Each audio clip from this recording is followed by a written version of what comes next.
Welcome back to another technical deep dive here in the debug zone. Today we're tackling a big question and breaking it down with insights from other users. Hopefully this clears up some misconceptions and helps you get the answer you need. So buckle up, stay a little curious, and let's jump right in.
And that's a wrap.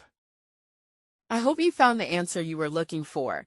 If you did, take a second to hit that subscribe button. It really helps out.